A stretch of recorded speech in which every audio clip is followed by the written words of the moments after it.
أعوذ بالله من الشيطان الرجيم. بسم الله الرحمن الرحيم. إنا أرسلنا نوحا إلى قومه أن أنذر قومك من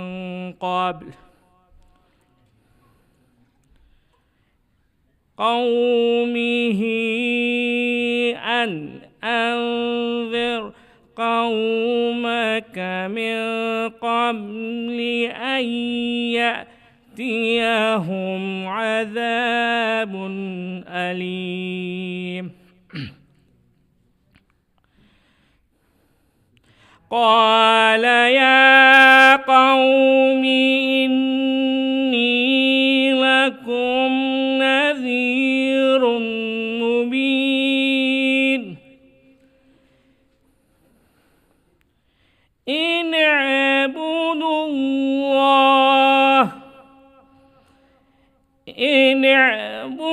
الله واتقوه وأطيعون.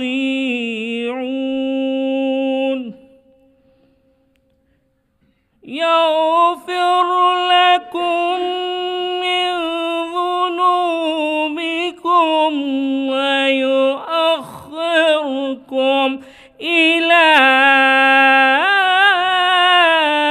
أجل مسمى.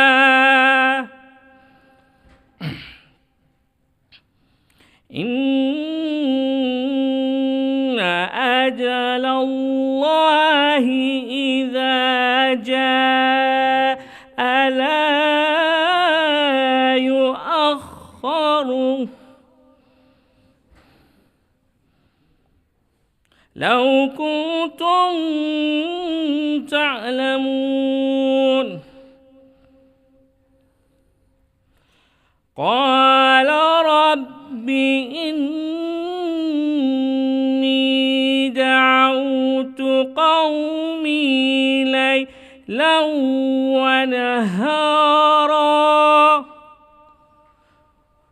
فلم يزدهم دعائي إلا فرارا.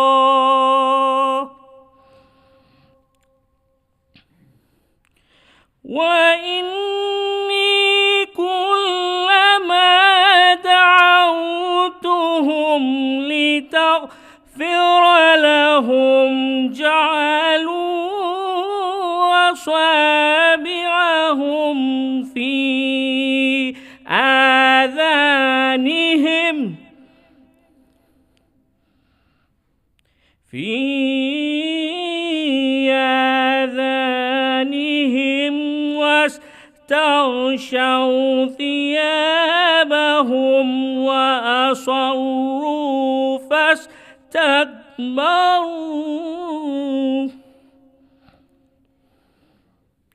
واستغشوا ثيابهم وأصروا واستكبروا استكبارا. صدق الله العلي العظيم.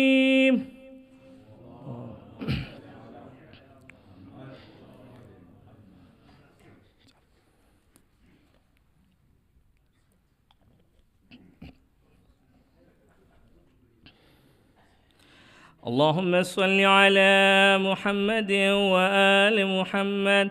اللهم صل على محمد وآل محمد.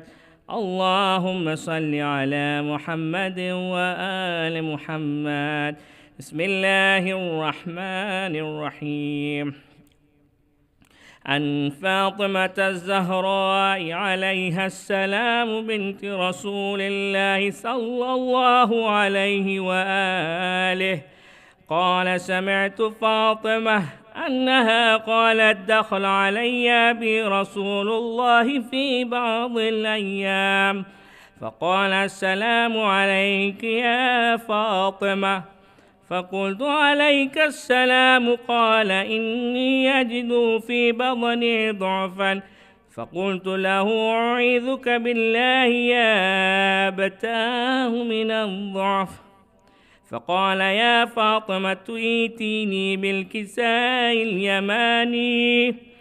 بالكساء اليماني فغطيني به، فأتيته بالكساء اليماني فغطيته به وصرت أنظر إليه وإذا وجهه يتلألأ كأنه البدر في ليلة تمامه وكماله، فما كانت إلا ساعة وإذا بولدي الحسن قد أقبل وقال السلام عليك يا أماه، فقلت عليك السلام يا قرة عيني وثمرة فؤادي، فقال يا أماه إني أشم عندك رائحة طيبة كأنها رائحة جد رسول الله، فقلت نعم إن جدتك تحت الكساء، فأقبل الحسن نحو الكساء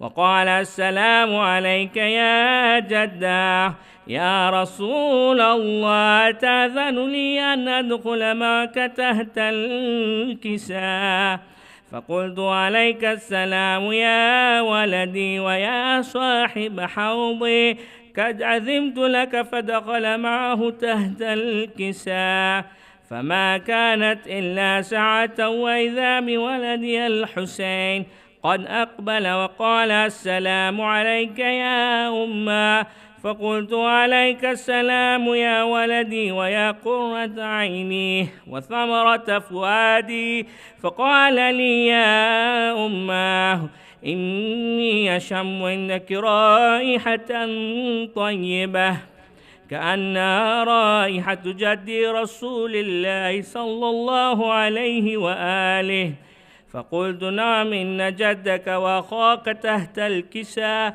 فدنا الحسين نحو الكساء وقال السلام عليك يا جده والسلام عليك يا من اختار الله، أتأذن لي أن أكون معكما تحت الكساء، فقال عليك السلام يا ولدي ويا شافع أمتي، قد أذنت لك، فدخل معهما تحت الكساء، فأقبل عند ذلك أبو الحسن علي بن أبي طالب وقال السلام عليك يا بنت رسول الله، فقلت عليك السلام يا أبا الحسن ويا أمير المؤمنين، فقال يا فاطمة إني أشم عندك رائحة طيبة كأنها رائحة أخي وابن عمي رسول الله، فقلت نعم ها هو مع ولديك تحت الكساء،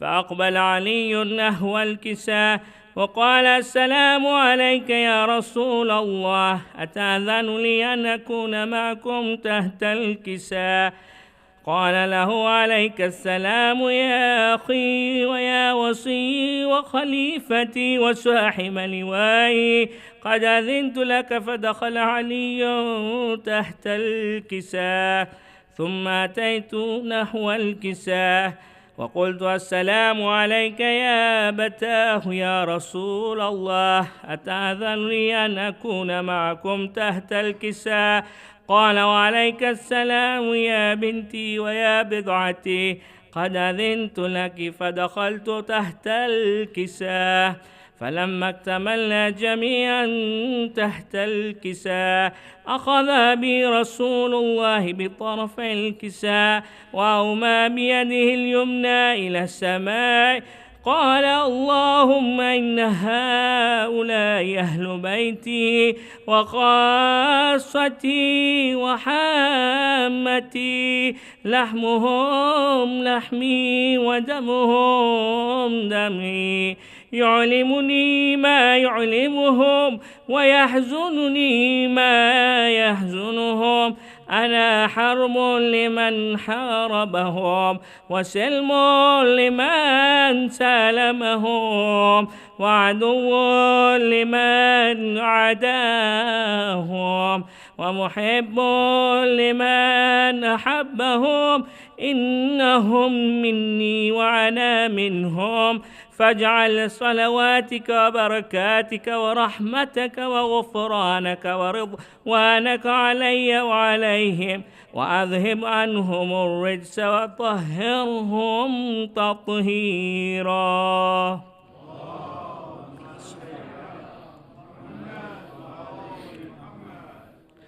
فقال الله عز وجل: يا ملائكتي ويا سكان سماواتي، إني ما خلقت السماء مبنيا ولا أرضا مدحيا ولا قمرا منيرا ولا شمسا مضيا ولا فلكا يدور ولا بحرا يجري ولا فلكا يسري إلا في محبة هؤلاء الخمسة الذين هم تحت الكساء.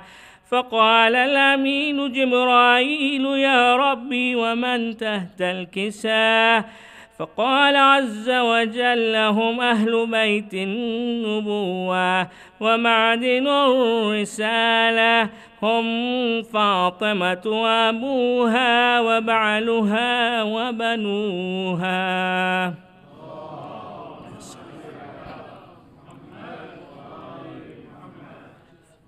فقال جبرائيل: يا ربي أتأذن لي أن أهبط إلى الأرض ليكون معهم سادسا؟ فقال الله: نعم، قد أذنت لك. فهبط الأمين جبرائيل وقال: السلام عليك يا رسول الله.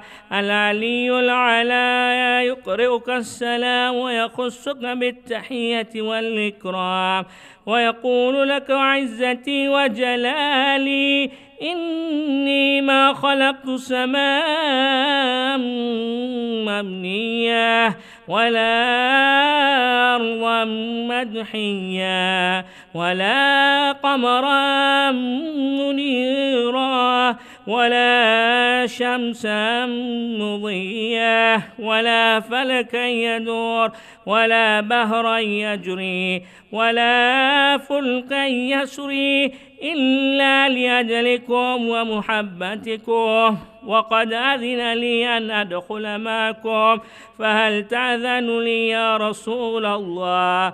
فقال رسول الله عليك السلام: يا أمين وحي الله، إنه نعم، قد أذنت لك. فدخل جبرائيل معنا تحت الكساء فقال لأبي: إن الله قد أوحى إليكم يقول: إنما يريد الله ليذهب عنكم الرجس أهل البيت ويطهركم تطهيرا.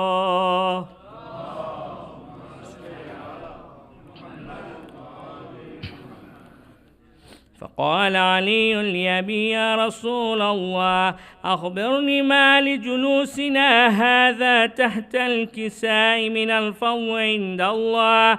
فقال النبي: والذي بعثني بالحق نبيا واصطفاني بالرسالة نجيا، ما ذكر خبرنا هذا في محفل من محافل أهل الأرض، وفيه جمع من شيعتنا ومحبينا، إلا ونزلت عليهم الرحمة وحفت بهم الملائكة واستغفرت لهم إلى أن يتفرقوا. فقال علي: إذا والله فزنا وفاز شيعتنا ورب الكعبة. فقال النبي ثاني: يا علي والذي بعثني بالحق نبيا واصطفاني بالرسالة نجيا ما ذكر خبرنا هذا في محفل من محافل أهل الأرض وفيه جمع من شيعتنا ومحبينا وفيهم مهموم إلا وفرج الله همه ولا موموم إلا وكشف الله غمه ولا طالب حاجة إلا وقضى الله حاجته فقال علي رضي الله فزنا وسعدنا وكذلك شيعتنا فازوا وسعدوا في الدنيا والآخرة ورب الكعبة الله.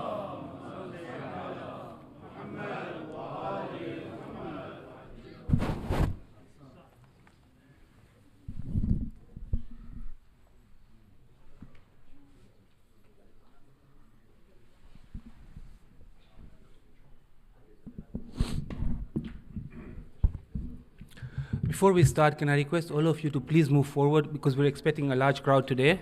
So with a loud salawat, if all of us can move forward. Sallu ala Muhammad wa ali Muhammad.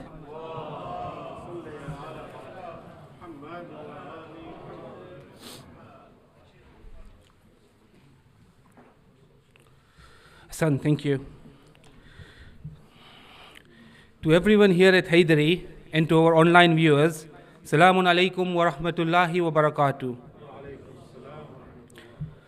Congratulations to our living Imam on the Wiladat of his grandmother, Bibi Fatima Zahara alayhi salam. Allahumma salli ala Muhammad wa ali Muhammad. And Kushali Mubarak to all of you. Before I forget, to all the mothers, and especially the mothers of Hyderi, wishing you a happy Mother's Day. Tonight's majlis is sponsored by the family of Marhum Shaban Ali Jafar and the family of Marhuma Batul Bai Bojani. Please recite Surah Fatiha for marhumins of their families, the names displayed on the screen, and all marhumins. Suratul Mubarakatul Fatiha.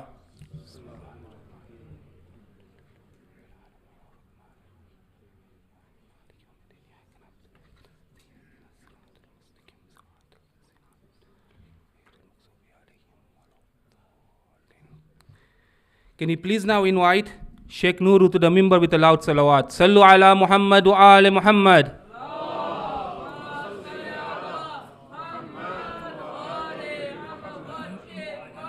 Brothers, anyone in a louder voice? Sallu ala Muhammad wa ali Muhammad.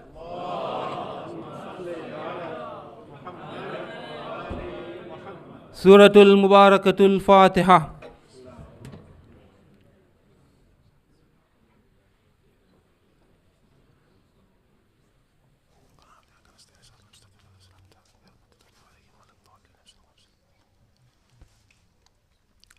أعوذ بالله السميع العليم من الشيطان اللعين الرجيم بسم الله الرحمن الرحيم الحمد لله رب العالمين الذي هدانا لهذا وما كنا لنهتدي لولا أن هدانا الله ثم الصلاة والسلام على أشرف الأنبياء والمرسلين حبيب إله العالمين أبي القاسم المصطفى محمد اللهم صل على محمد وآل محمد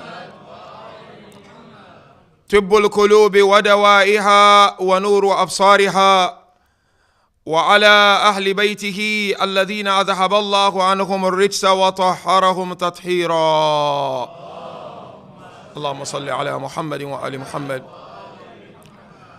يقول الرسول الأكرم صلى الله عليه وآله وسلم صل على محمد وآل محمد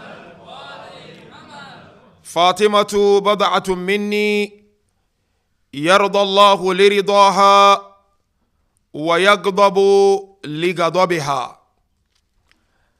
For the love of the Lady of Light, with the loudest of our voices, صلوا على محمد وآل محمد. صل على محمد. And for the hastening of the reappearance of our beloved Imam, With the loudest of our voices, Sallu ala Muhammadin wa ali Muhammad. Salli ala Muhammadin wa ali Muhammad wa ajil farajahum. First of all, we thank Almighty Allah Tabaraka wa Ta'ala for gracing us with this wonderful moment, wonderful opportunity to celebrate the birth anniversary of our beloved role model, the Lady of Light, the daughter of our beloved Prophet, Fatima Zahara, salawatullahi wa salamuhu alayha. Allahumma salli ala Muhammadin wa ali Muhammad. Felicitations goes to the Imam of our time on this beautiful, auspicious occasion. And secondly, felicitations goes to our great scholars, our maraji. And thirdly, felicitations to each and every one of you, mu'mineen and mu'minat, lovers and followers of Ahlul Bayt. Mu'mineen and mu'minat, the tradition I've just quoted, no doubt is a known tradition to all of us. It is a beautiful tradition from our beloved Prophet, highlighting on the profound estate of the Lady of Light in the sight of Almighty Allah. The Holy Prophet says, Fatima is part of me. Allah's pleasure is connected with the pleasure of Fatima, and Allah's wrath is connected with the anger or displeasure of Fatima.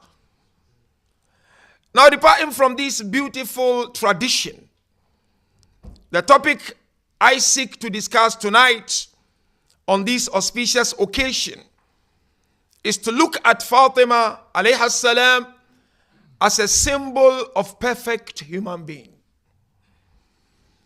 And the examination is of two brief stages. The first stage is to look at the elements of a perfect human being. And then the last stage of our examination is then to focus on the features of perfection in the personality of the Lady of Light.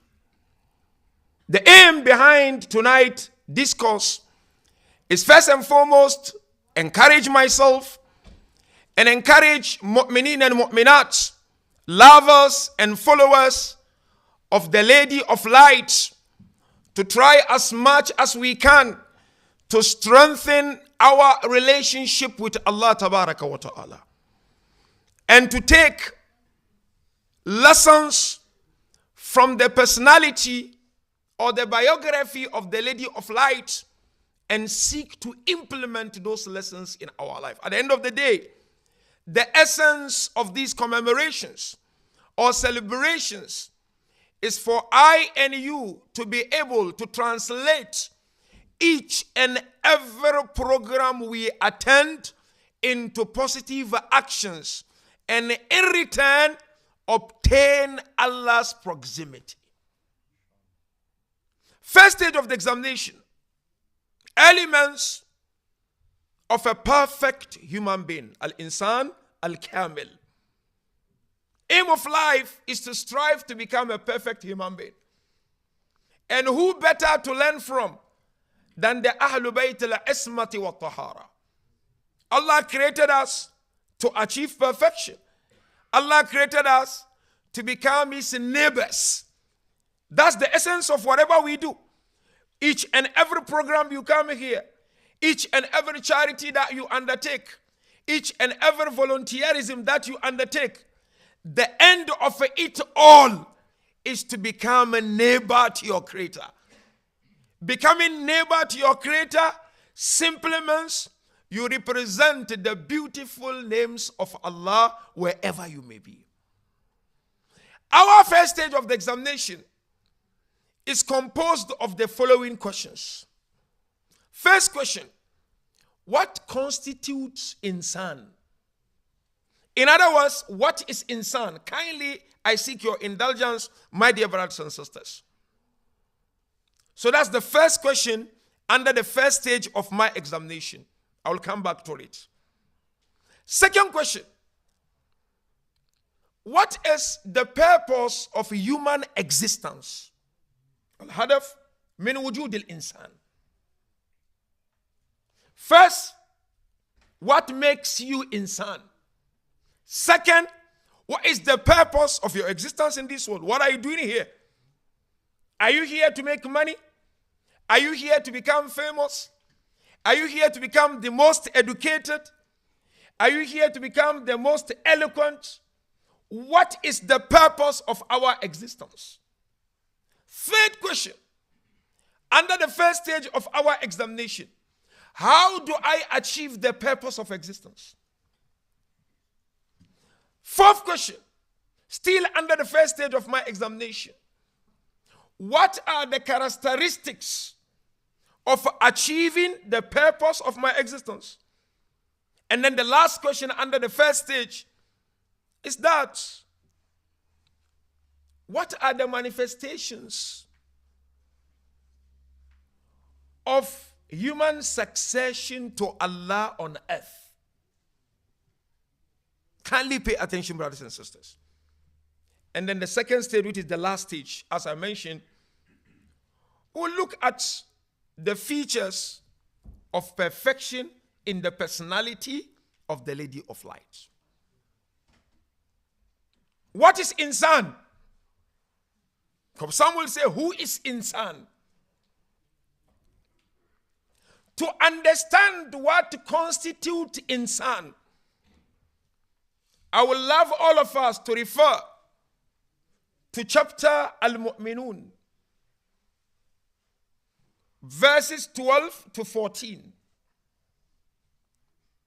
Within these verses, Allah highlights what makes all of us unas insan. What does Allah say? وَلَكَدْ خَلَقْنَا الْإِنسَانَ مِنْ سُلَالَةٍ مِنْ طِينٍ. Indeed, we created insan from an extract of clay. You know the verse. ثُمَّ جَعَلْنَاهُ نُطْفَةً فِي قَرَارٍ مَكِينٍ. Then we made the insan a drop of liquid in a firm lodging. ثُمَّ خَلَقْنَا النُّطْفَةَ عَلَقًا. Then we made the liquid into what? Into lump.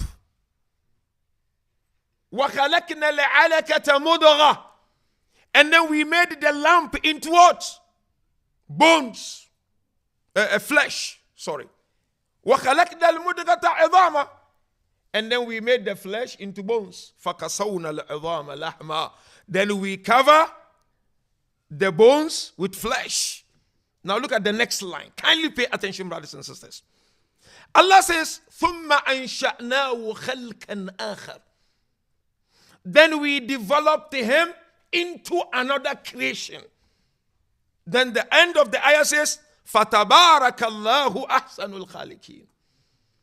Blessed is Allah, who is the best of all creators. Now, first question, who is insan? What makes you insan?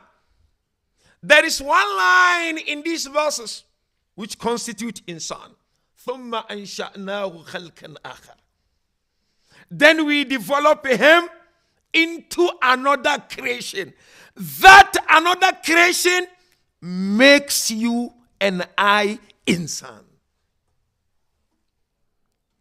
What is that another creation? Your soul and my soul. Allah created this body, and then later on he put the soul.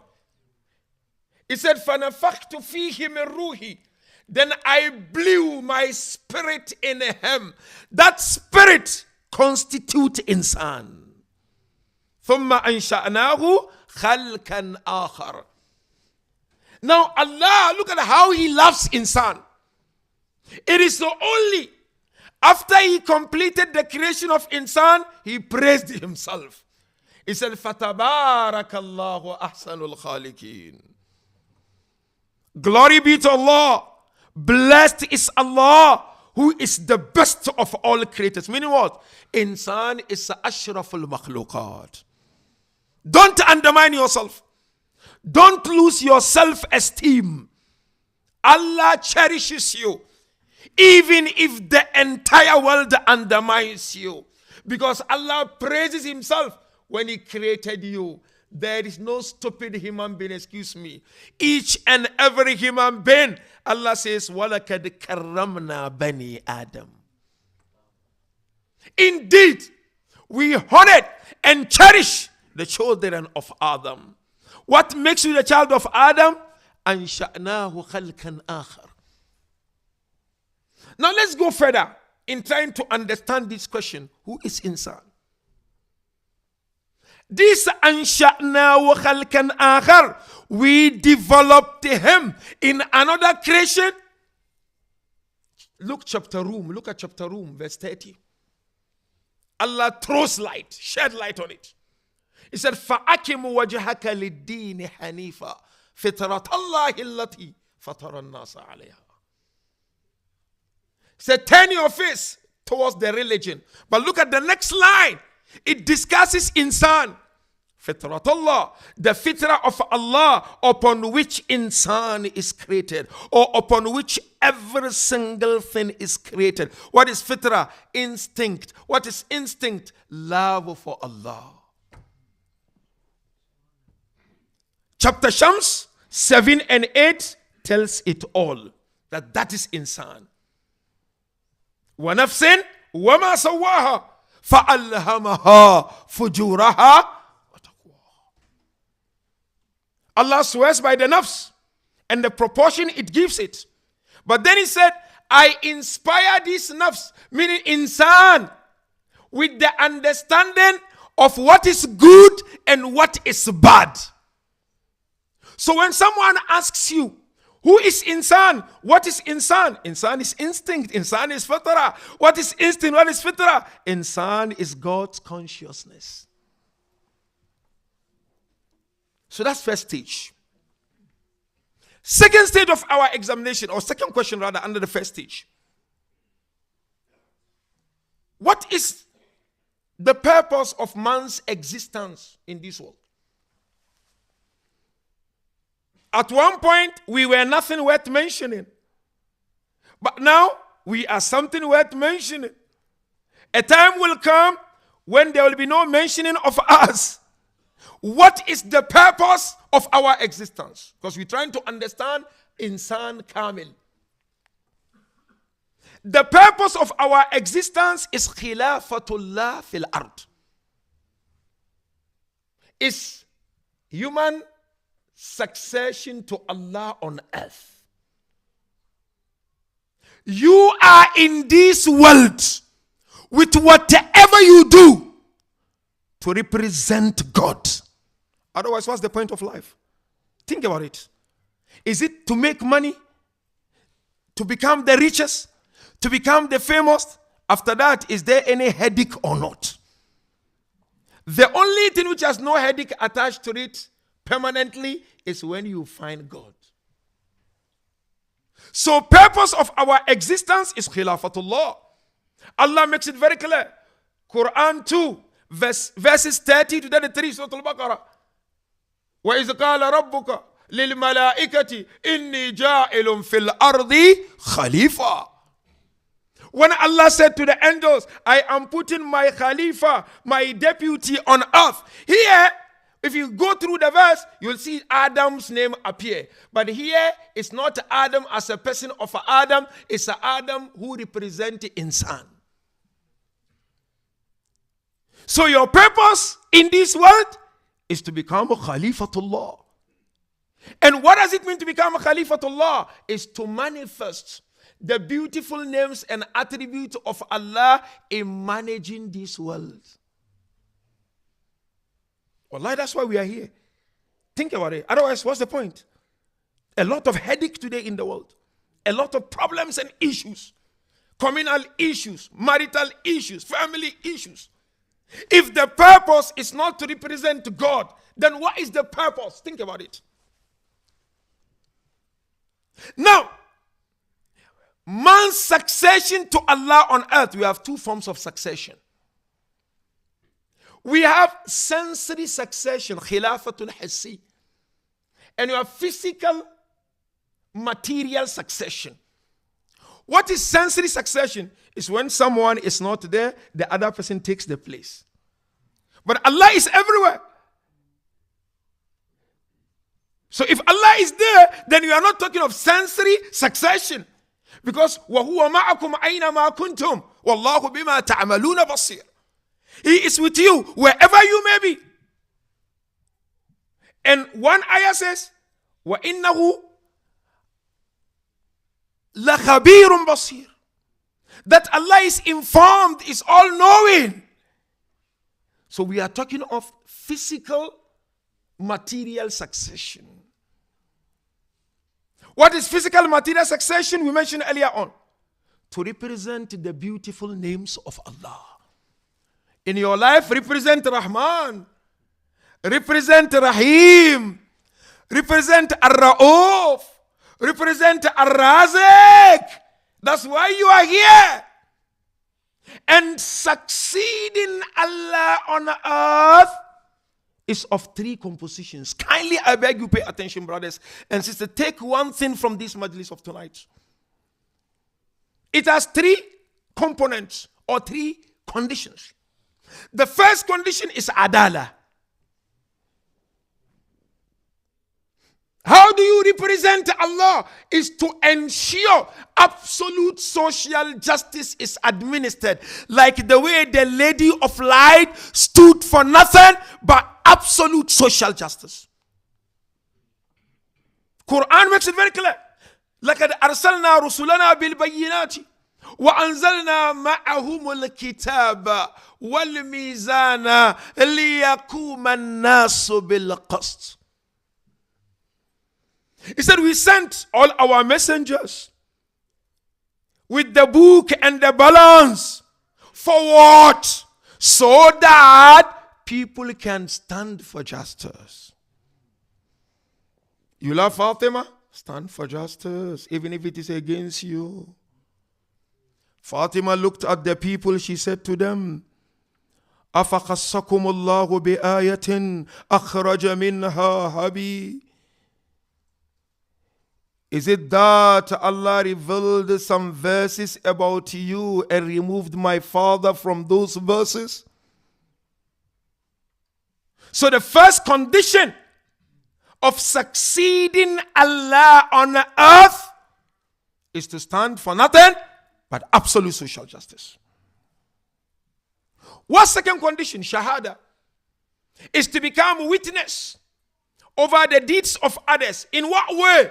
In promoting righteousness and forbidding evilness. وَكَذَلِكَ جَعَلْنَاكُمْ أُمَّةً وَسَطًا لِتَكُونُوا شُهَدَاءَ عَلَى النَّاسِ وَيَكُونَ الرَّسُولُ عَلَيْكُمْ شَهِيدًا. You are made the best ummah. Why? So that you become a witness over the actions of people, and the Holy Prophet becomes witness over your actions. And the last condition to be able to succeed Allah, Surah Al-Hujurat verse 15. إِنَّمَا الْمُؤْمِنُونَ إِخْوَةٌ أُخُوَّةٌ brotherhood. So therefore, why are you here? You are here to represent God. At work, you are representing God, Habibi. In your family, you are representing God. To do it well. تَخَلَّقُوا بِأَخْلَاقِ اللَّهِ Rasulullah said. Behave with the manners of Allah. You are Khalifatullah fil ard.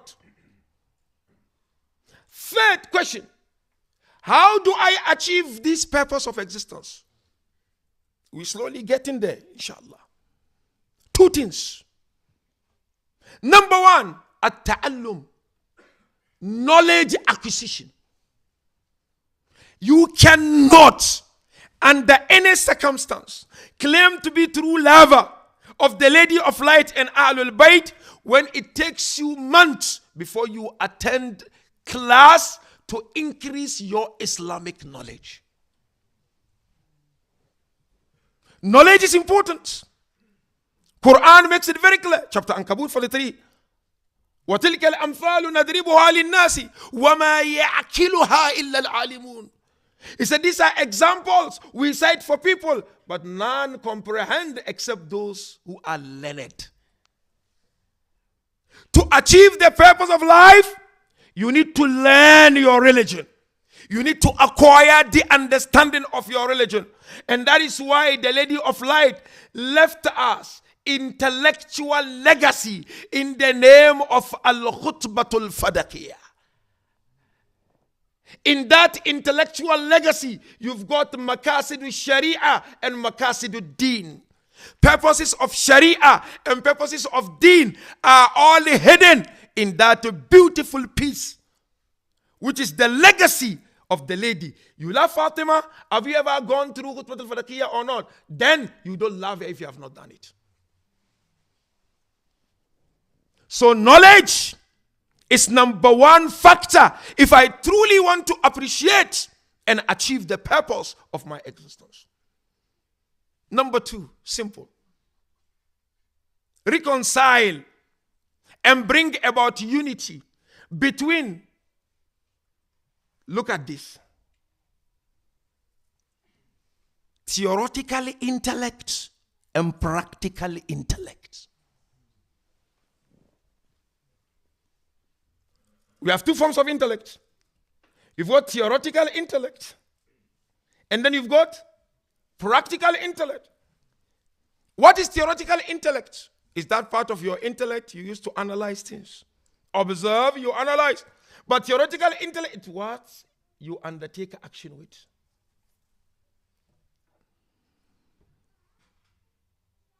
When there is no reconciliation between these two, you blunder.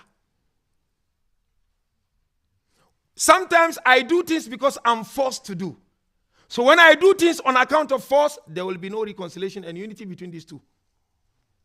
Sometimes I do it for people to please people.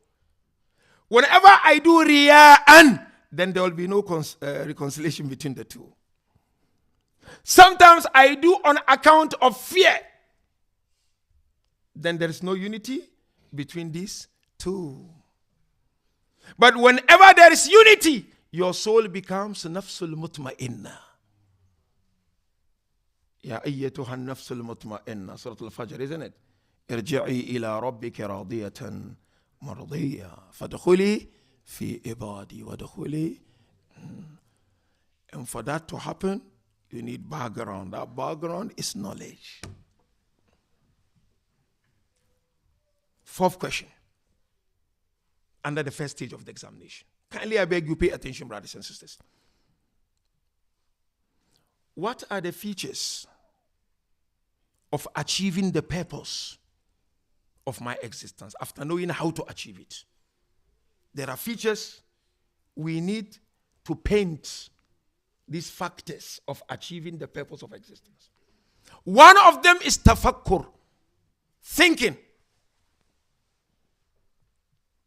There are two forms of thinking in Islam. We've got tafakkur mulki, we've got tafakkur malakuti. Spiritual way of thinking and physical way of thinking. Physical way of thinking is to think just for the purpose of acquiring knowledge. That's okay, that's good. But the spiritual way of thinking is to think for the purpose of discovering myself, so in return I discover Allah. Sometimes I think, I analyze, but I just want to have knowledge. That's fine. But sometimes no, I think, I analyze simply because I want to get to God. Quran is saying, not me. سنريهم آياتنا في الآفاق وفي أنفسهم حتى يتبين لهم أنه الحق. We will show them our signs in the universe and in themselves until it transpires to them that Allah is the Haqq. So when I think of the world, I think of the universe, the aim behind it from the Islamic perspective is to lead you to Allah. That is tafakkur malakuti. Quran makes it very clear. Chapter 3 verse 91. الذين يذكرون الله قياما وقعودا وعلى جنوبهم ويتفكرون في خلق السماوات والأرض ربنا ما خلقت هذا باطلا سبحانك فقنا عذاب النار. Allah describes his true servant said, يَذْكُرُونَ اللَّهَ قِيَامًا وَقُعُودًا. They remember Allah sitting and standing. But my point is the next line. وَيَتَفَكَّرُونَ فِي خَلْقِ السَّمَاوَاتِ وَالْأَرْضِ. They reflect and ponder and think in the creation of the heaven and earth. And upon their thinking and reflection, the conclusion will be from them, رَبَّنَا مَا خَلَقْتَ هَذَا بَاطِلًا. Allah, you've not created all this in vain without purpose. So tafakkur malakuti, think, my dear brothers and sisters. Look at the crisis we are facing in this world. Where is the happiness anymore? Wallah, there is no happiness without God. There is no contentment without God. There is no life without God. Let us all strive in seeking God. Whatever we do, let us channel it in making sure we reach God. Because when you reach God, you will have everything. So first feature of ways of achieving the purpose of existence is what? Tafakkur malakuti. Second feature, quickly because of time, is dhikr. Constantly remembering Allah. But I'll explain what do I mean by dhikr here. Because there are so many verses you know. But one which stands for me really, الَّذِينَ آمَنُوا وَتَطْمَئِنُّ قُلُوبُهُمْ بِذِكْرِ اللَّهِ. I think it's Fussilat 53. أَلَا بِذِكْرِ اللَّهِ تَطْمَئِنُّ الْقُلُوبِ. Those who believe and they find peace and tranquility through what? Through the remembrance of Allah.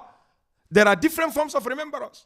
We have ذِكْرُ لَفْظِ, we have ذِكْرُ قَلْبِ al-lisani. Dhikr, lafzi lisani is what? I remember Allah, ya Allah, ya Allah. That's not what I mean. And that's not what the ayah mean. We're talking of dhikru kalbi.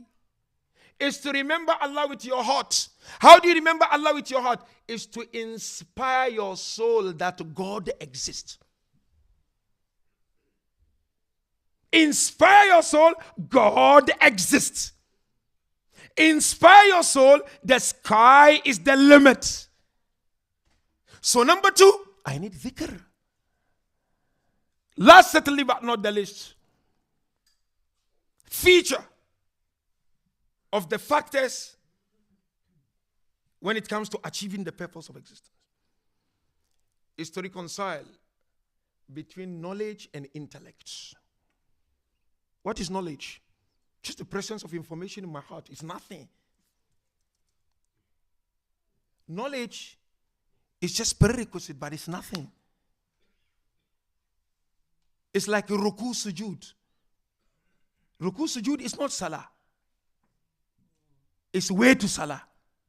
Knowledge is good, but it's way to ma'rifah. Knowledge alone, nothing. So I need to reconcile between intellect and ilm. Which ilm I'm talking about? Al-ilm which leads to ma'rifah. What is ilm which leads to ma'rifah? Ilm which leads to Allah. Habibi, today there are people who know Ahlul Bayt than I and you. And maybe they don't even pray. So it's not about having the information. It's what you do out of the information. Either it takes you to God or not. Intellect is good. But the good intellect from the Islam is that intellect which channels your knowledge to God. Otherwise, alhamdulillah, we are in a global village. Knowledge is on our fingertips. It's not a big deal. What we lack is marifah. It's not knowledge. Don't worry about knowledge. We lack marifah. We lack information. We lack implementation. Wallah, don't get excited about knowledge. Get excited when it comes to implementing the knowledge. Because Imam Jafar said, Al-alimu man idha nazarta ilayhi yudhakkiruka al-akhirah. A true scholar is the one, when you look at him or her, the moment you look at the person, or you sit next to the person, you get reminded of Allah and akhirah. Where is it today? We are all finished. Finished. And you are supporting us to be finished more.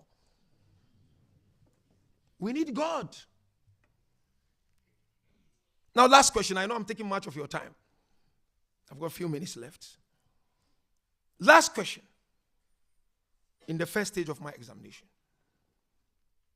What are the manifestations of man's succession to Allah on earth? Remember we said, the purpose of life is to become a Khalifatullah. So the next manifestations will tell if a person is indeed a Khalifatullah or not. Number one is to reach the level of humanity, insan. And yasil ila maqamil insan is to become human being. When you become a human being, then you are on your way towards becoming Khalifatullah. What is becoming human being? Is to learn and impart. وَعَلَّمَ آدَمَ الْأَسْمَاءَ كُلَّهَا. Then he taught Adam all the names. Knowledge. Amir Mumin said, "Allamani Rasulullahi alfa babin." The messenger taught me 1,000 doors. Each door is opening other 1,000 doors. Rasulullah said, "Rabbi zidni ilma." Allah increase me in knowledge. You need knowledge to become insan. The Lady of Light, Ma'asuma, she would descend the Hasanain to the mosque of the Holy Prophet, and she would say to them, "Go sit wherever Quran is being recited." But they are Masumin. And she would say to them, when they would come back home, recite what you had. Knowledge. To become insan, kamil, you need knowledge. Number two is to carry and shoulder Allah's trusts. Because Quran says Allah gave the trust to the heaven and earth, to the mountains.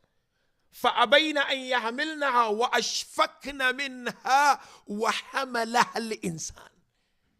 They refused to accept the responsibility. Then insan accepted. That's a discussion. When did we accept? That's a different discussion. Alam al-Dhar, that's a different discussion. That's moral responsibility. What is that moral responsibility insan accepted to become true human being? Is to establish his succession to Allah on earth. That's my fight. That's your fight. That's the campaign I need to win. That's the campaign you need to win. Fatima alayhi salam won that campaign. I will show you examples. Fight to win that campaign. Take Rahmaniyah of Allah. Let it manifest in your life. Let those around you benefit from that Rahmaniyah, because you are peace of Allah's Rahman. So number two, Haml al-Amana, shoulder the trust. At least take 99 names of Allah. Every year take one, so long as you are alive. Say that I'm going to ensure that this one manifests throughout my life. Take empathy, Ra'uf. Wherever you go, spread pieces of Ra'uf. So that's number two.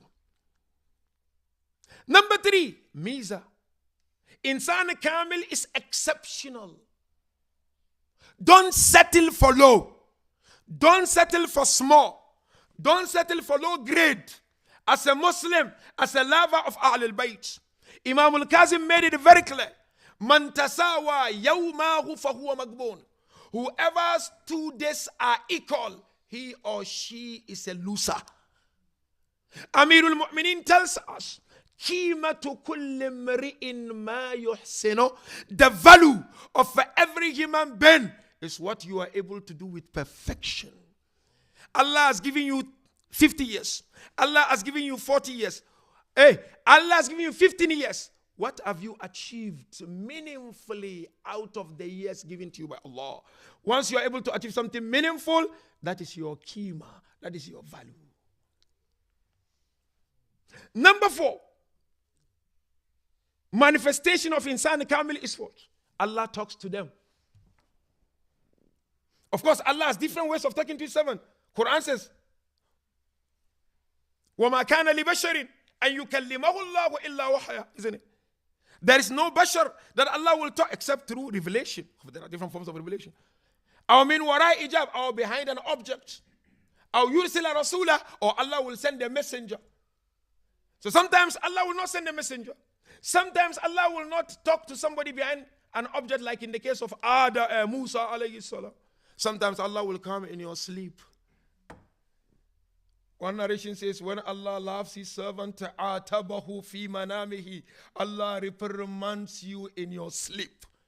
He talks to you in your sleep. Allah talks to Maryam. Allah talks to Sarah, because Maryam is insana kamila. Sarah is insana kamila. Likewise, Allah talked to Fatima, which I will give example later on, because she's insana kamila. There are ordinary people. Allah inspires them with ilham, or ilhamun nukati, with inspirations. And so therefore, one manifestation of insana kamil is that they are spoken to by Allah in different forms.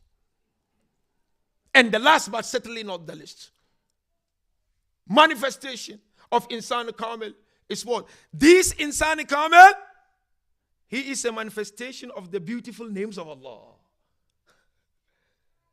And Amir al-Mu'mineen makes it very clear. People are of 3 types, isn't it? Imma alimul rabbani, or muta'allimun ala sabil al-najat, or hamajur ru'a. Only 3 types, Habibi. The first one are God-fearing scholars. Today there are few you can count. Wallah. We are all struggling, including myself. Ulama Rabbaniyin, they are not there. Few we have.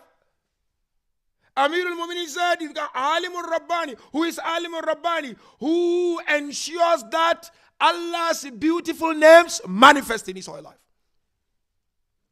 The second one, Muta'allimun ala sabil najah. No, it's not Alim Rabbani, but he's trying to seek understanding for salvation. Go learn. Don't learn only dunya, learn akhirah. Don't claim to be Islamic scholar if you've not studied. Go study. Today we are in a global village. You can learn online. Learn about the Lady of Light. Acquire understanding. Member is only to provide you with general guiding principles. And then the last one, may Allah forbid, they are just escorters of the caravan. They just escort, mashallah, mashallah. Where the caravan goes, they move with the caravan. Caravan stop, they stop. Caravan jump, they jump. They are neither teachers or scholars or students. Now in conclusion, features of perfection in the personality of the Lady of Light. These are my last points. When you examine the life of this lady, you realize without an iota of doubt, she's a perfect human being. She is a role model. Number 1 is her love for Allah. Sayyidah alayhi salam loved Allah unconditionally. And there are numerous examples. If you read about her life, you'll come across. Let's look at 2. One of them was before her marriage. There were many proposals. Her beloved father called her, and he presented the proposals to her. What was the response of this lady? She said, so long as Allah and his messenger are pleased with it. That's kun hubbillah, or kunhu hakikat hubbillah. This is the reality of loving Allah. He said, my father, so long as you as a messenger and Allah are happy, I am pleased. Another beautiful example, we always go through it, but I would like us to reflect and ponder. That's a sign of perfection in the life of this great lady. The father came to the house and he saw her working very hard. Narration tells us she was wearing camel cloth, meaning something made out of a camel skin, if you like. Something very humble and simple she was wearing. But at the same time, she was grinding with her hand and nursing the child at the same time. The Holy Prophet looked at her. He said, "Ta'ajjali mararat ad-dunya halawat al-akhirah." He said, "Oh, my beloved daughter, enjoy the bitterness of this world so that you enjoy the taste of the day of Qiyamah." What was the response? This is a sign of perfection. She said, "Alhamdulillahi ala na'amaihi wa shukru ala alaihi." I thank Allah for His blessings and continuous mercy. Love for Allah. Do you think you are struggling? No. Look at her life. First part of her life was the mission of her father. She saw people throwing garbages at her father. She saw the father bleeding profusely. She lost grandfather. She lost her uncles. First state of her life. Second state of her life, poverty upon poverty. But in all this, she resorted to God. What are you waiting for? Lover of Fatima. There is no rescue for challenges in life compared to resorting to Allah. Amir al-Mu'mineen alayhi salam one day realized that there was no food in the house. But Sayyidah was quiet. She was not asking. He had few money. He said, "Okay, I'm going to the mosque. After Salah, I will buy something and bring it home." On his way, he met Miqdad. He greeted Miqdad. But Miqdad looked unhappy. Amir asked him, "Miqdad, why?" Miqdad said, "I owe someone and I don't have money to pay." The little Amir al-Mu'mineen had, he gave to Miqdad. And he proceeded to the mosque of the Prophet. He prayed behind the Holy Prophet. After the Salah, Rasulullah saw Amir al-Mu'mineen. He said, "I'm coming to your house for dinner." Amir couldn't say don't. This is Rahmatul lil Alameen. He went to the house, he informed the Lady of Light. Rasulullah came. Sayyidah alayhi salam went inside the kitchen. She made dua. Allah sent down food. That was when the Holy Prophet said, "I thank Allah. What happened to Maryam and Isa happened in my family." That's a sign of being a perfect human being. Inna lillah wa inna ilayhi raji'un. Descending arrow and ascending arrow. We all descended from Allah and now we are ascending slowly, but we are not of the same levels and stages. We are ascending. I'm not talking of going to Kabristan. Ascension in terms of seeking Allah's proximity. Another sign of perfection in her life is what? Sayyidah alayhi salam would worship in the darkness of night until the feet were swelling. Yes, she learned it from her beloved father. To a certain extent, Imam Hassan al-Mujtaba alayhi salam would hear her praying for her neighbors, isn't it? He would ask her, how? She said, "Al-jaru thumma dar." Selflessness is a sign of insan kamil. Another sign is what? Prophet said, "Yardallahu liridaha." Allah's pleasure evolves around the pleasure of Fatima. I told people, you stand in front of a mirror, you want to see your reflection, isn't it? Baba, if you want to know whether you are a true lover of Allah, Fatima here, stand there, see if you can tick the boxes or not. Yardallahu liridaha wa yaghdhabu lighadabiha. Allah's pleasure is connected. Pleasure of Fatima. Fatima happy, Allah happy. Fatima woke up for namaz shab. Are you waking up? Fatima prayed for neighbors. Are you praying for neighbors? Another sign, Fatima dedicated time to make tarbiyah of her children. Are you doing so? This line is not about infallibility. It's what they call mir'atiyya, ladhatu mir'atillah. That Fatima is a taste of divine mirror.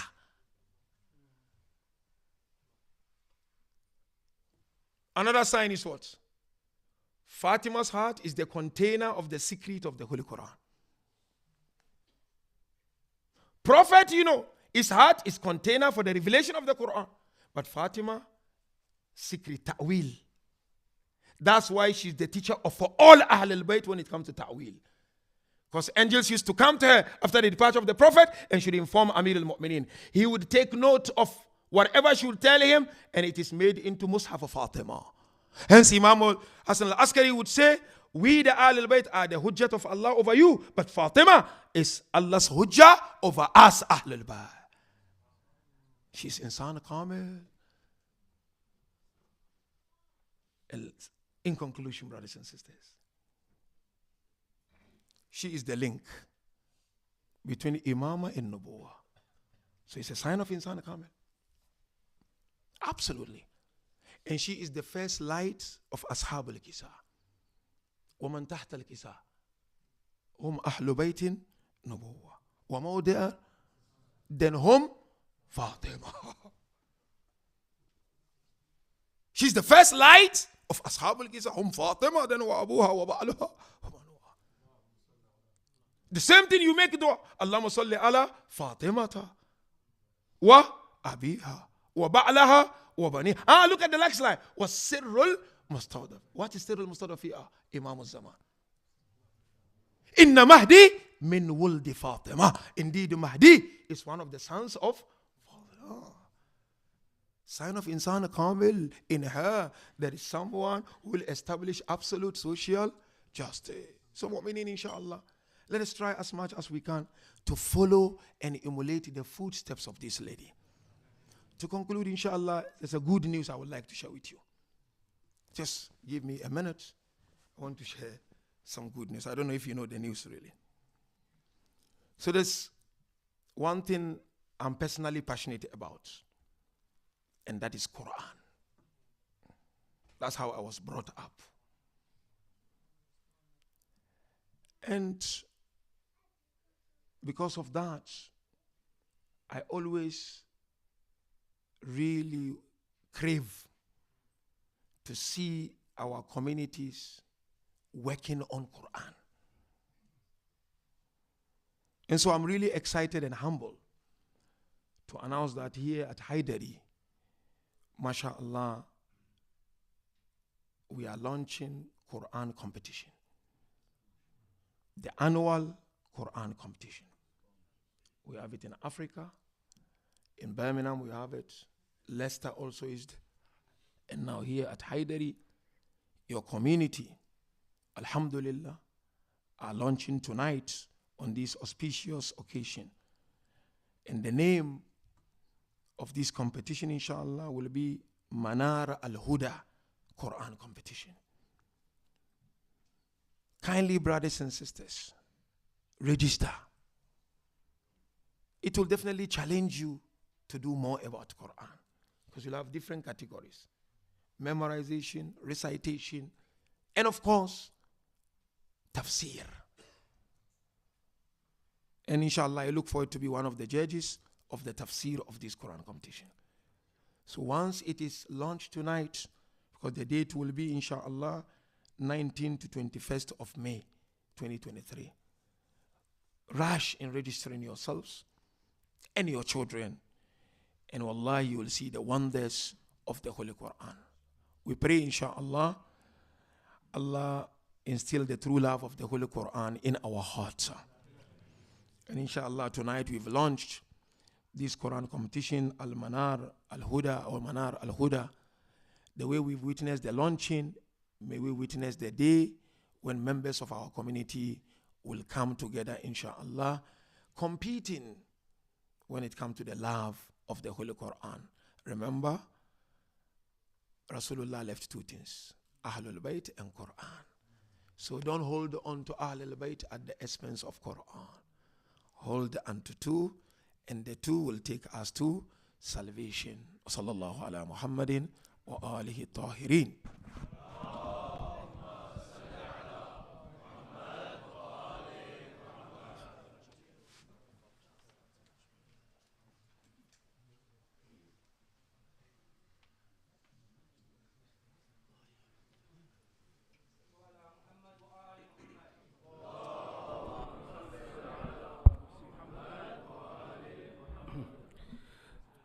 Just one announcement. Mother's Day hampers are on sale outside today for both ladies and gents to buy, to gift their mothers. This is organized by our workshop team, and all proceeds will go back to the workshop for future children's events. Tonight, we have the honor of having Dr. Sipten Panjwani with us today. Before I invite him to the podium, a brief introduction is in order. After obtaining qualifications in dentistry, medical ethics, and law, Dr. Sipten Panjwani served as the president of Shia Ishnashri Muslim Community of Essex from 1984 till 1990. In 1991, he was elected World Federation Executive Councillor. In 1992, he was elected Vice President of the Council of European Jamaats, and in 1996 appointed as the Secretary General of the World Federation. Presently, he is the director of the Awakening Project of the Khoja Shia Ishnashris, which he founded in 2011. This foundation focuses on Khoja community development. He is also a recipient of Husseini Medal, which was presented to him recently at the Africa Federation Conference held in July 2022 in Dar es Salaam. His latest publication is titled The Khoja Shia Ishnashris of East Africa, Their Quest for a New Socio-Religious Identity from 1860 to 1960, which we are launching tonight at our Hyderi Center. In this book, he has dug deeper to trace the origin of Khoja community, its twists and turns before it finally emerged as a Khoja Shia Ishnashris. After the program, he will be available to autograph the book. All the proceeds of this book will go to Africa Federation charities. So please, can we invite Dr. Sipten Panjwani to the podium with a loud salawat. Sallu ala Muhammad wa ali Muhammad.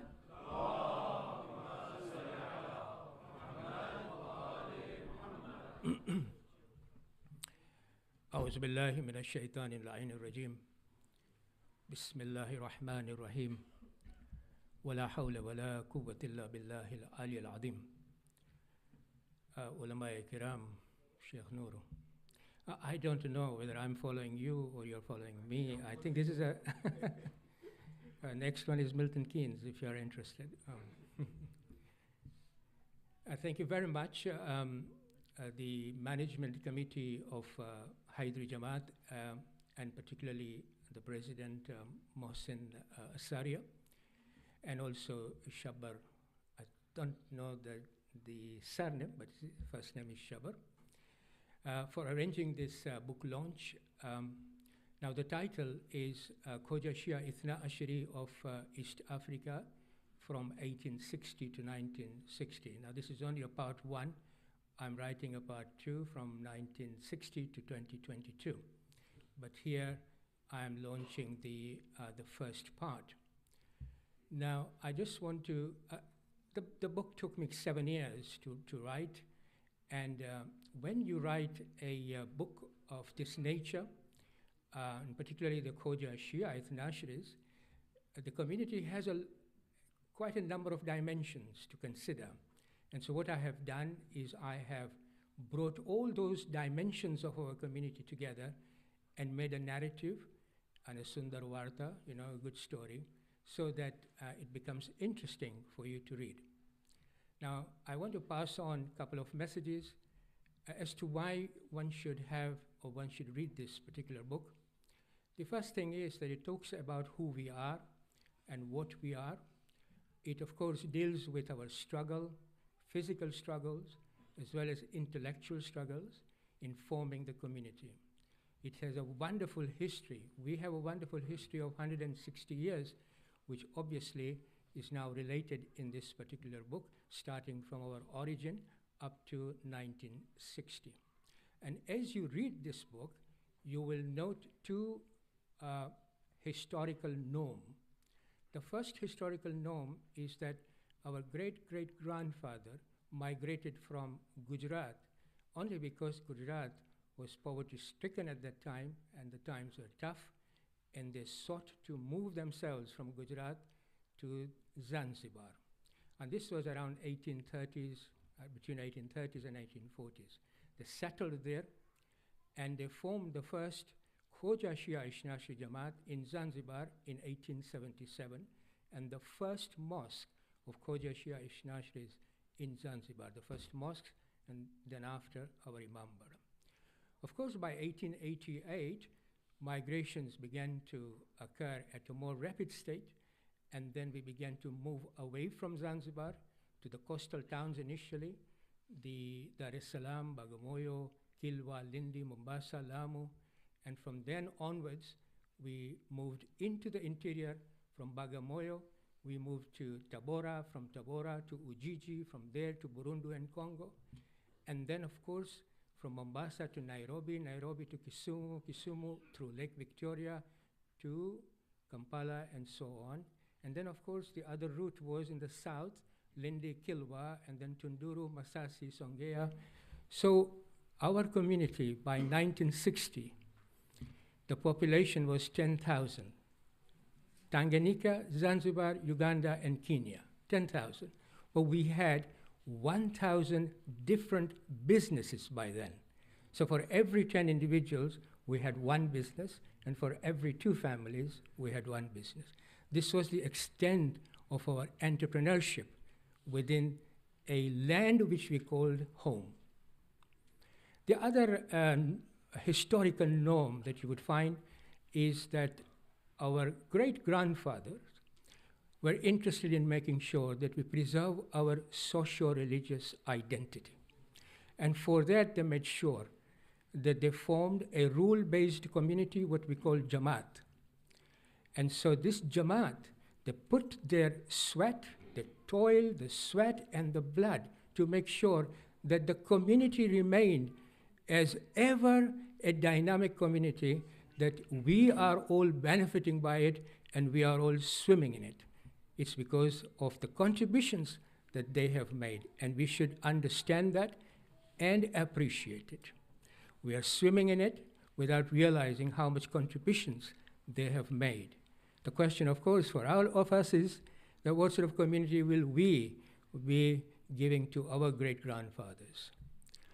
The other thing that, the second message that I want to give is this one, that we have a wonderful legacy and a wonderful history, but we don't seem to appreciate it.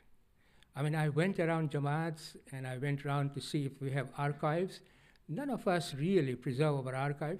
It's lying in the Qabristan, in the mindset of people who have passed away, or in the warehouses where it became a food for a lot of insects. But we really are not that much interested, it appears to me, in our history and heritage, while others are. They marvel at the fact that for a community of only 120,000, maybe 90,000, at the most 120,000, they marvel at the fact that the community, the founding community members had the courage to actually change their religion from a very nice, peaceful Khoja community. They came out of it and they formed their own Khoja Shia Ithna Ashari community. They struggled for it, but they preserved it and they passed it on to the future generation, which we are benefiting. That's the first marvel that they appreciate when we talk about the history to them. The second one is that for a small community, we occupy almost 5 continents. We have 100 Jamaats. And how many of us are there? Between 90 and 120. And they wonder as to how that we are able to do and become a globalized community like that. Building centers, building masajids and imambaras, and then serving, providing a humanitarian services. So we have a rich history. We are a community with a good history. We are a versatile community. We are an adaptable community. We are a respected community. And we are a community which are always searching truth in Islam. And we are not a Khoja community. We are a Khoja Shia Ithna Ashari community. Now, I'm writing the second part of the book. Why do I want to do that from 1960 to 2022? Well, we became a global community, and as we came out of East Africa, we realized how global the world is, how wide and big the world is. And we started to cross boundaries. We crossed ethical boundaries, we crossed religious boundaries, we crossed cultural boundaries, and then we started to have, obviously, challenges. And one of the big challenges that we have today is whether we would like to have a thick walled community where we don't allow anyone to enter and just remain as a Khoja Shia Ithna Ashari community, or shall we open our doors in a managed way, or shall we open our doors completely and lose our identity?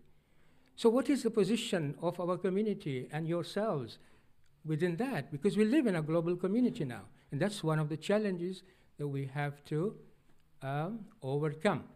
And if we want to preserve a social religious identity, then we better be passionate about it. And I'm particularly addressing to the young people of our community. So now this particular book is a story. It's my story and your story. It's a story of our grandfathers and grandmothers, and it's a story of our community. And I would urge you to make an investment.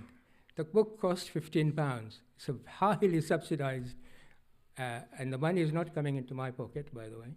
It's going to Africa Federation's charity, because they subsidize the printing, and actually they freight the books here, and and I'm launching it to as many Jamaat as I can. So it's a good investment. Buy it, and just don't keep it on the shelf. Read it, and then pass it on to your children and your grandchildren so that they understand what their heritage is, and be proud of that fact that they are a Khoja Shia Ithna Ashari. Wassalamu alaikum wa rahmatullahi wa barakatuh.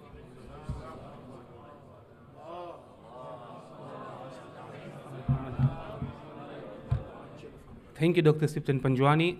The doctor will be here. He will autograph the books, and he will answer any questions you have. Okay, now we come to the cake cutting ceremony. For the ladies, I have a message from the ladies committee, which goes like this. On this auspicious occasion for the birth of Lady of Light, Sayyida Fatima Zahara alayhi salam, Allahumma salli ala Muhammad wa ala Muhammad.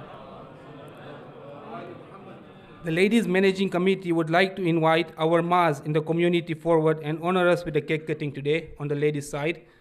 On the gents' side, I would like to invite Sheikh Nuru, and also with him, two other people who have been serving our community in various capacities over the years. Afzal Uncle and Abbas Panjwani. If you can all come forward, please, and all the kids, if you can all come forward, and we can have the cake cutting ceremony. Sallu ala Muhammad wa ala Muhammad.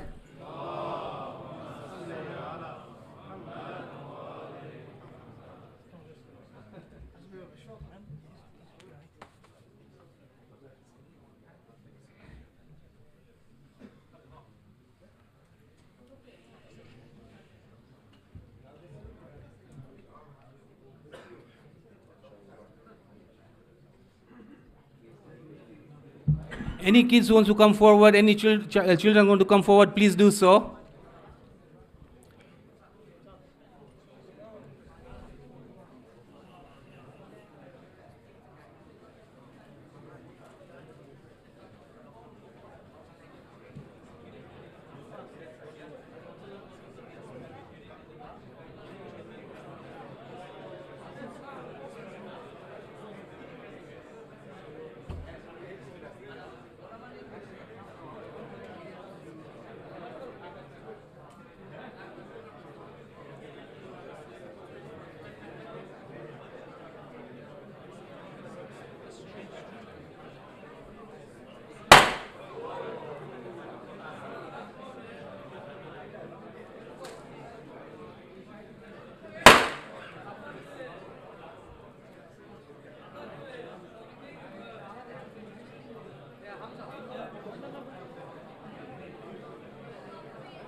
Sallu ala Muhammad wa ala Muhammad.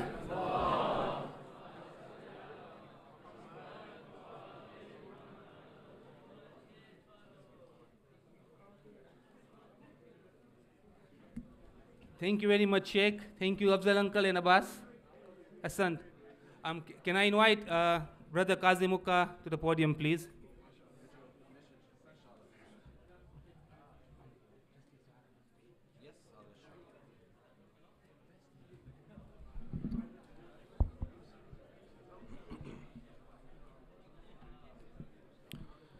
بر محمد وآل محمد صلوات.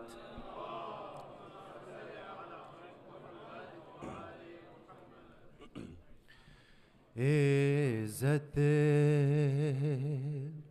خدا کی فاطمہ بنت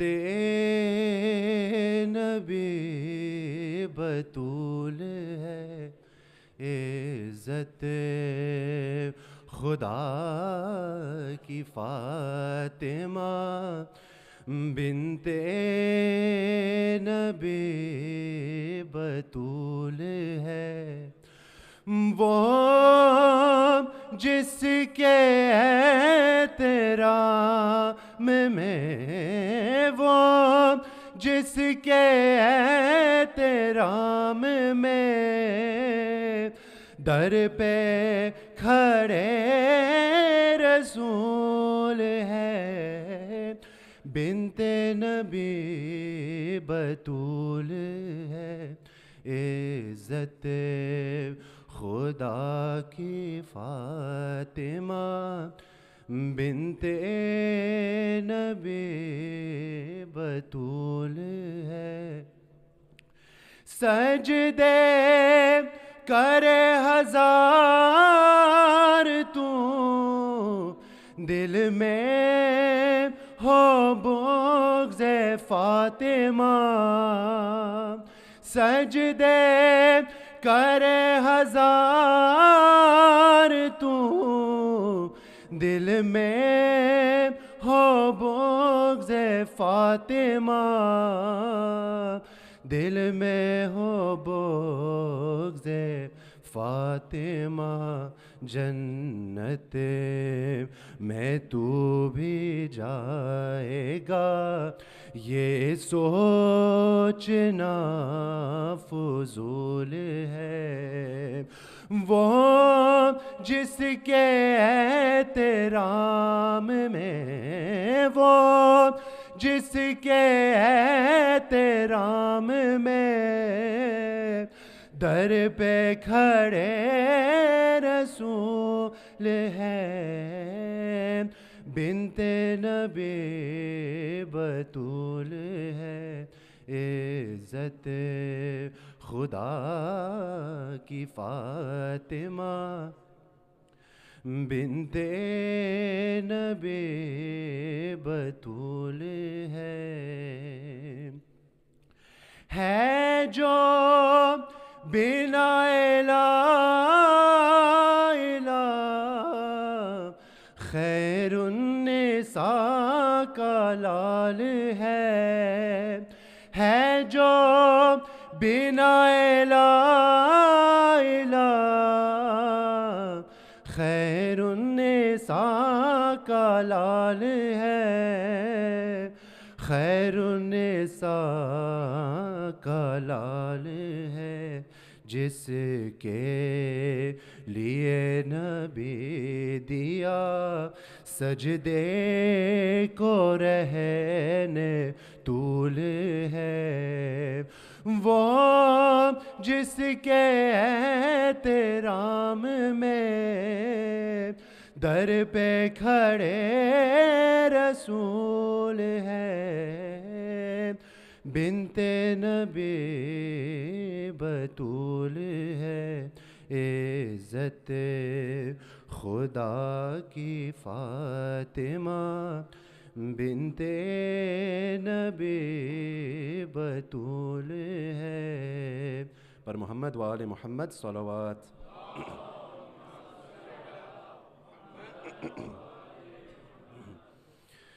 وہ گھر کے حکم جہاں فاطمہ کے چلتے ہیں. وہ گھر کے حکم جہاں فاطمہ کے چلتے ہیں.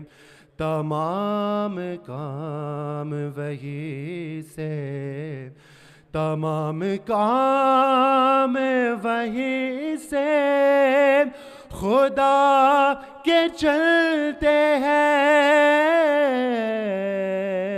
وہ گھر کے حکم جہاں فاطمہ کے چلتے ہیں۔ یہ کیسی راہ گزر ہے، یہ کون سا در ہے، یہ کیسی راہ گزر ہے، یہ کون سا در ہے کہ مصطفیٰ بھی یہاں سے جھکا کے چلتے ہیں، وہ گھر کے حکم جہاں فاطمہ کے چلتے ہیں۔ جبی پہ فخر سے رومال سیدہ باندھے، جبی پہ فخر سے رومال سیدہ باندھے، امام والوں میں ہر مسکرا کے چلتے ہیں، وہ گھر کے حکم جہاں فاطمہ کے چلتے ہیں۔ اور بنا نہ لے کوئی دنیا اٹھا کے وہ مٹی، بنا نہ لے کوئی دنیا اٹھا کہ وہ مٹی، یوں نقش پا تیرے حیدر چھپا کے چلتے ہیں، وہ گھر کے حکم جہاں فاطمہ کے چلتے ہیں۔ یہ تیرے فاقوں کا صدقہ ہے اے حسین کی ماں، یہ تیرے فاقوں کا صدقہ ہے حسین کی ماں، جو گھر سکون سے اہل عذاب کے چلتے ہیں، وہ گھر کے حکم جہاں فاطمہ کے چلتے ہیں۔ کہاں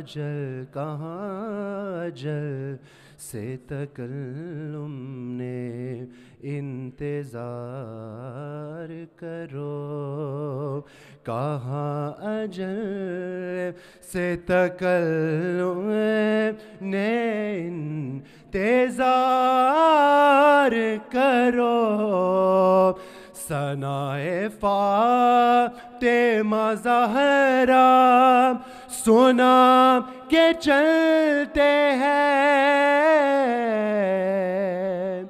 وہ گھر کے حکم جہاں فاطمہ کے چلتے ہیں، تمام کام وہی سے، تمام کام وہی سے خدا کے چلتے ہیں، وہ گئے के हुक्म जहाँ फातिमा के चलते हैं वो घर के हुक्म जहाँ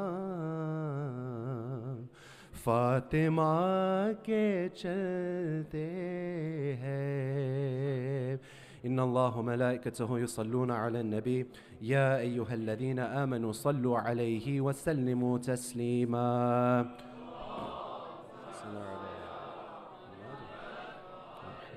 توجه زيارة السلام عليك يا رسول الله السلام عليك يا أمير المؤمنين السلام عليك يا فاطمة زهراء السلام عليك يا خديجة الكبرى السلام عليك يا حسن المجتبى السلام عليك يا أبا عبد الله وعلى الأرواح التي حلت بفنائك عليكم مني جميعا سلام الله أبدا ما بقيت وبقي الليل والنهار ولا جعله الله آخر العهد مني لزيارتكم السلام على الحسين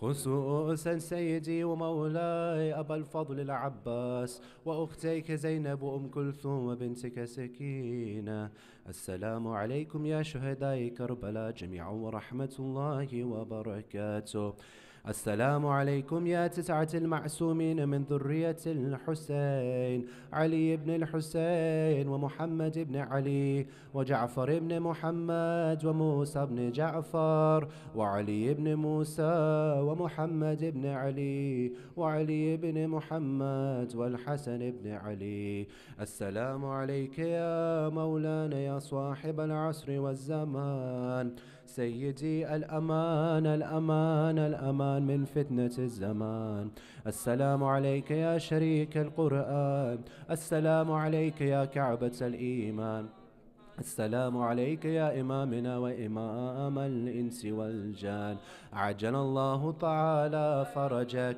وسهل الله تعالى مخرجك وظهورك السلام عليكم يا أهل بيت النبوة جميعا ورحمة الله وبركاته بسم الله الرحمن الرحيم اللهم كل ولي حجة ابن الحسن صلواتك عليه وعلى آبائه في هذه الساعة وفي كل ساعة وليا وحافظا وقائدا وناصرا ودليلا وعينا حتى تسكنه أرضك طوعا وتمتعه فيها طويلا برحمتك يا أرحم الراحمين.